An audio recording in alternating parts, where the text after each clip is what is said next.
Since Memorial Day, we've had delays in our trash pickup throughout the city of Omaha. Of course, it was going to be delayed. We expected that over because of the holiday, but then early Tuesday morning we had quite a storm. And what we have found throughout the city is there has been a tremendous increase in landscape yard waste. A lot of trees, a lot of heavy yard waste. In fact, there's been about an additional 166 tons of yard waste that they have been picking up per day.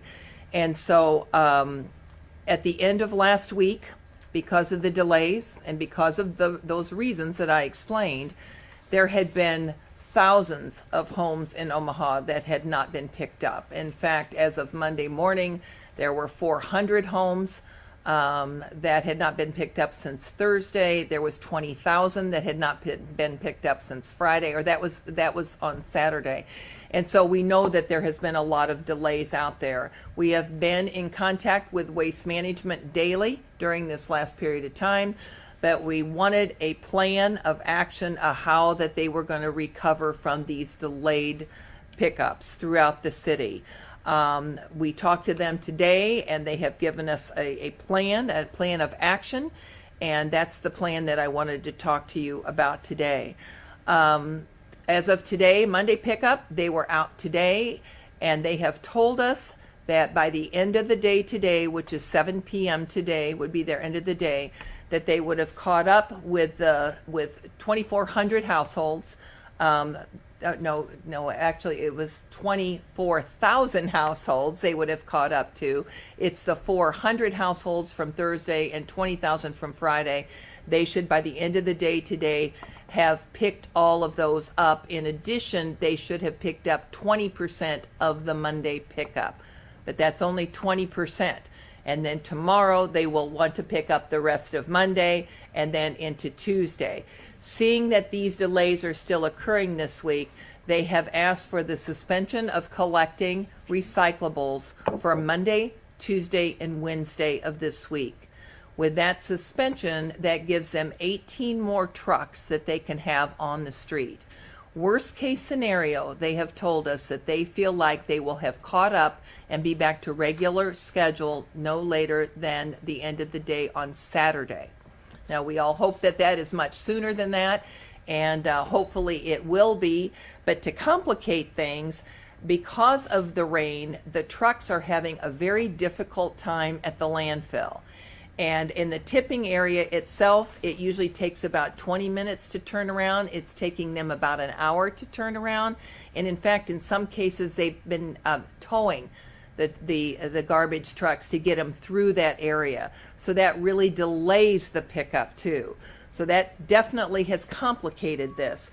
Another thing that they are looking at is the use of the River City Recycling Transfer Station to see if that could be a little bit easier to get to and from than Pheasant Point landfill is. But what they have, their plan of action is this. Again, number one is the recycling suspension Monday, Tuesday, Wednesday of this week. That will allow for 18 additional garbage trucks out on the street to pick up garbage and yard waste. And then the regular recycling will resume again on Thursday. Extra personnel.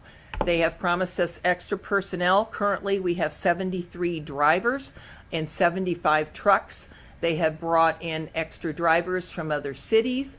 They currently do not have enough helpers, and those are those that are on the back of the trucks that help toss the bags and things into the back of the trucks.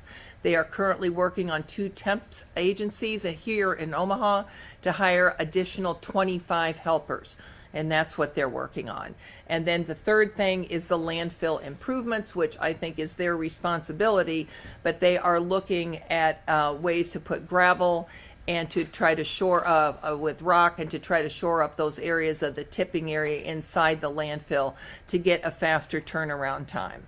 So with that, I would also like to say for those who have recyclables, because they weren't collected on Friday either, just to hang on to them. We will collect them. They will still all go to our recycling plant. If people want to get rid of them, if they have a lot and really want to get rid of them now, I would remind people that we do have the 9 drop-off places all over the city. Those are all listed on the waistline website. You can see where those drop-off locations are. We're going to put a link to that on my Facebook and on my website too. But there are drop-off locations if people do want to get rid of them. But we would say just hang on to them, and we will get them to the recycler. And hopefully by the end of the week that we will have caught up. We do not feel like that this is acceptable service. We pay them for the jobs that they do. We do have liquidated damages in the contract for based on the number of complaints, but we also do not pay them for work that they do not do. People ask me all the time, well, are we going to refund homeowners tax dollars for missed trash pickups?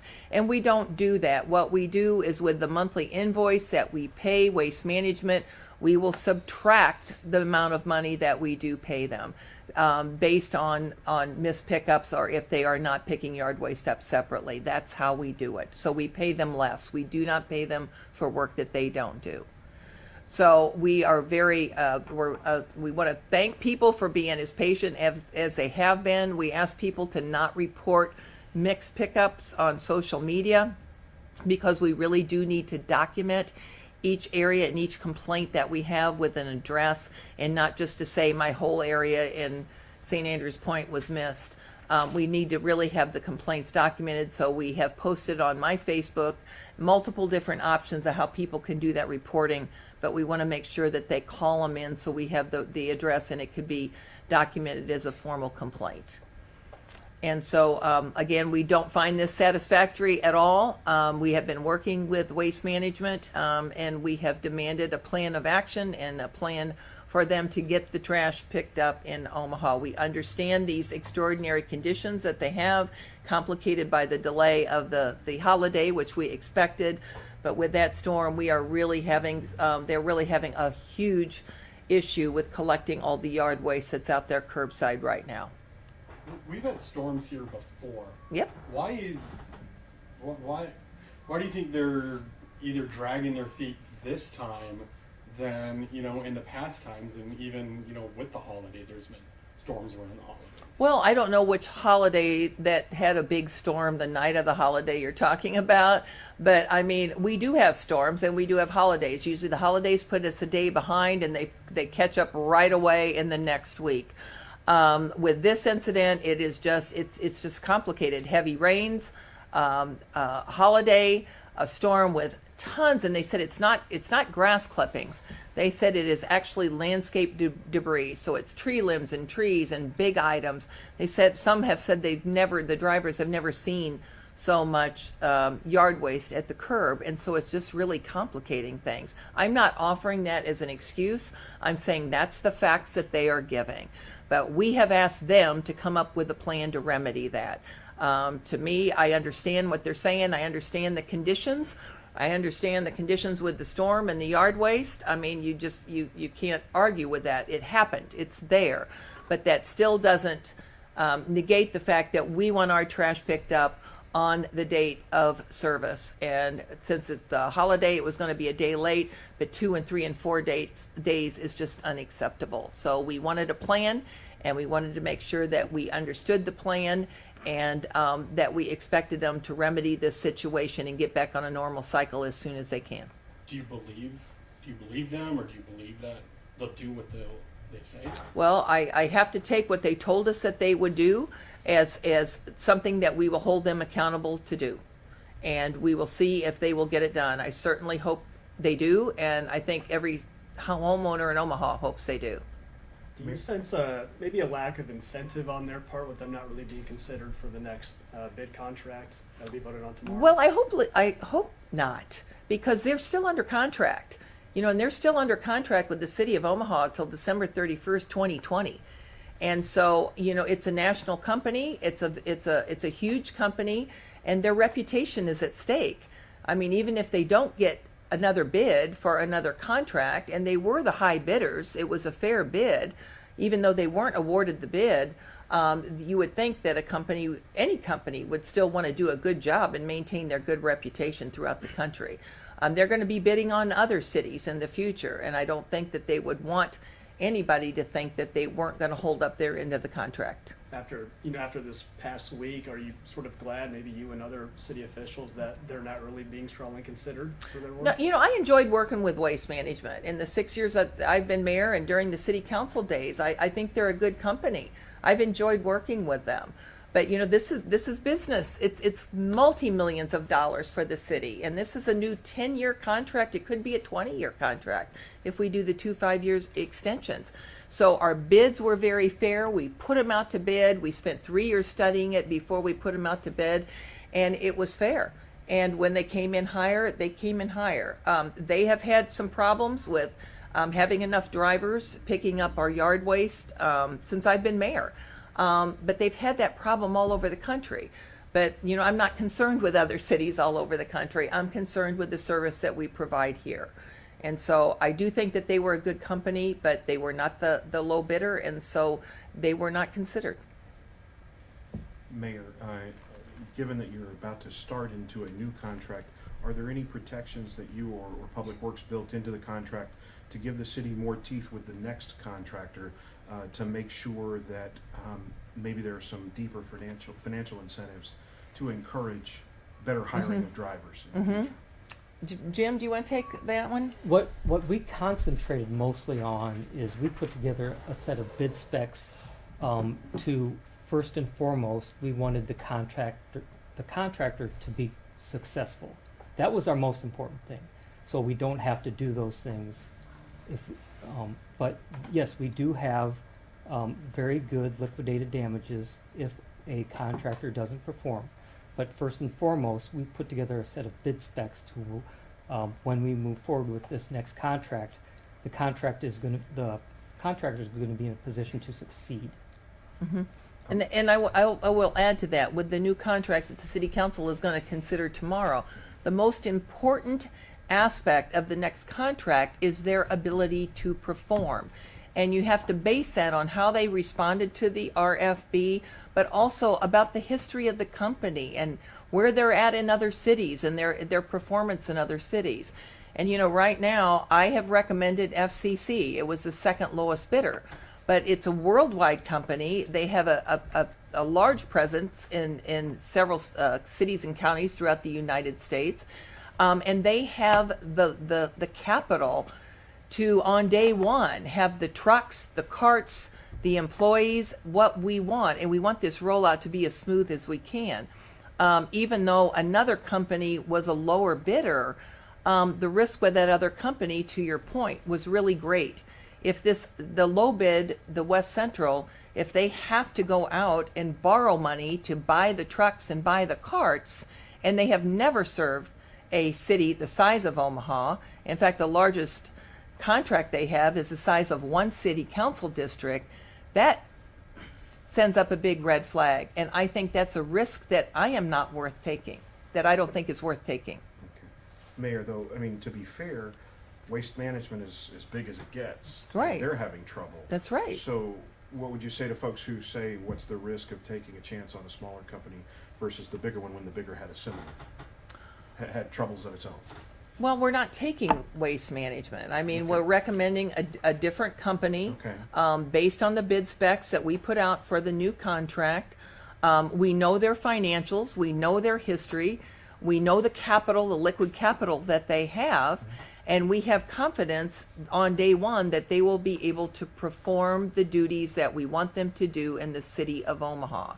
It's based on a lot of different reasons, but I think that it's pretty clear by the time we spent on developing those bid documents, the time we spent at reviewing them. We did not rush into this at all. And I think the Public Works Department and myself has the confidence that they will be able to perform as we want them to do. But I think the risk, the much greater risk, is going with a very small company that primarily serves rural Minnesota and has never had a contract of this size. Has Waste Management have they had these issues, in the past in other cities when they dealt with storms, move through, where they gotten way behind? I can't answer because I don't study what they do in other cities. I do know that the shortage of drivers with CDL licenses is throughout the entire country. So many are having trouble finding, hiring, and retaining drivers with CDL licenses. You gotta stop and realize that driving a dump truck isn't the most glamorous job in the world, and a lot of people that have CDL licenses, they may work with us for a while or with our trash hauling company for a while, and if something else more desirable comes up, they may go to that too.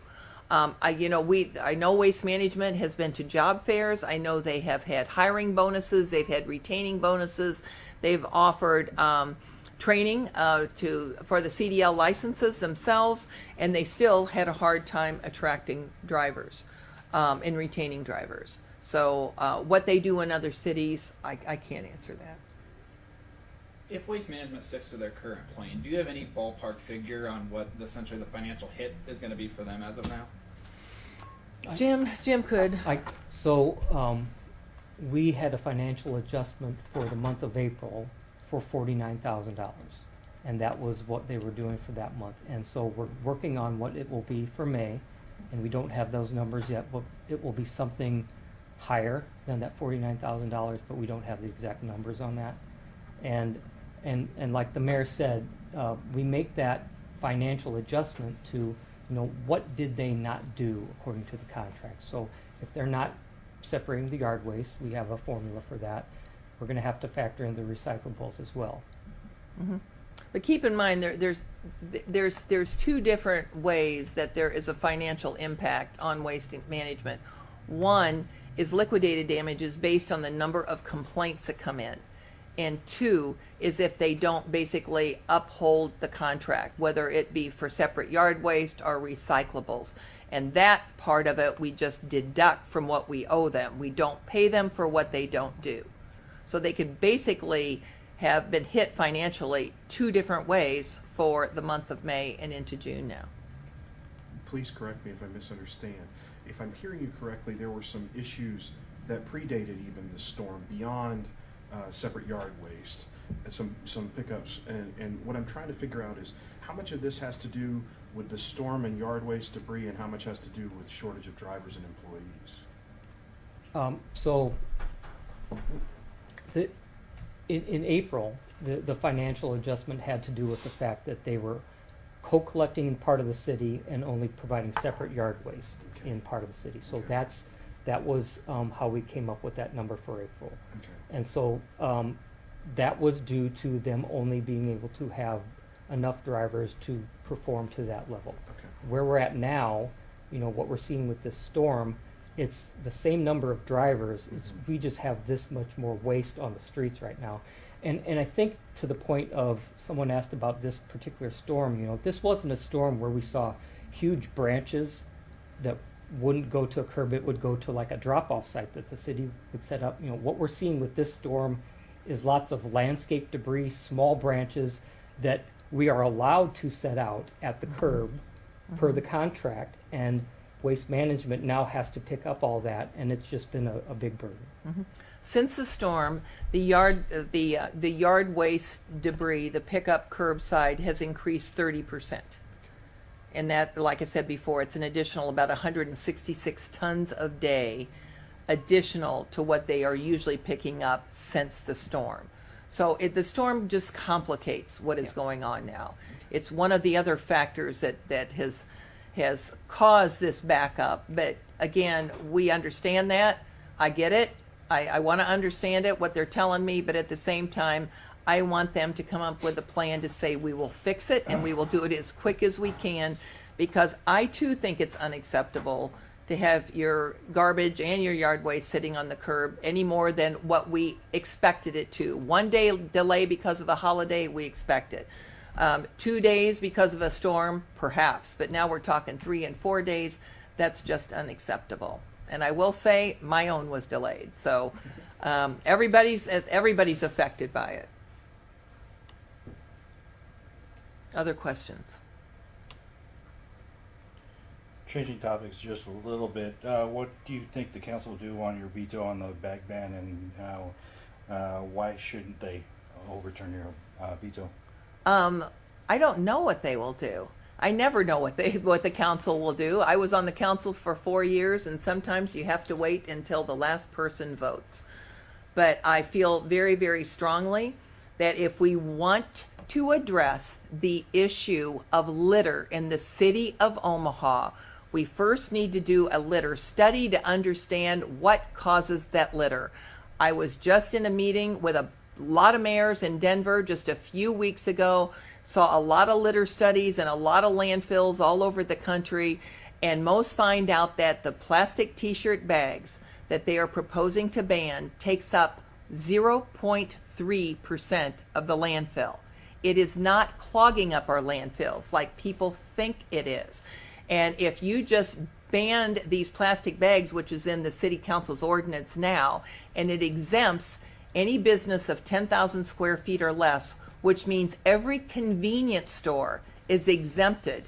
And the studies that we have seen, and some are from the EPA, show that between 90 and 95% of the litter of t-shirt bags in cities comes from convenience stores. They're exempted in this ordinance. I mean, the things that are really causing problems are metals and pop cans and the plastic shrink bags and candy wrappers. These are the things that we should be looking at a comprehensive plan to reduce litter in Omaha, and not just do something that could hurt businesses.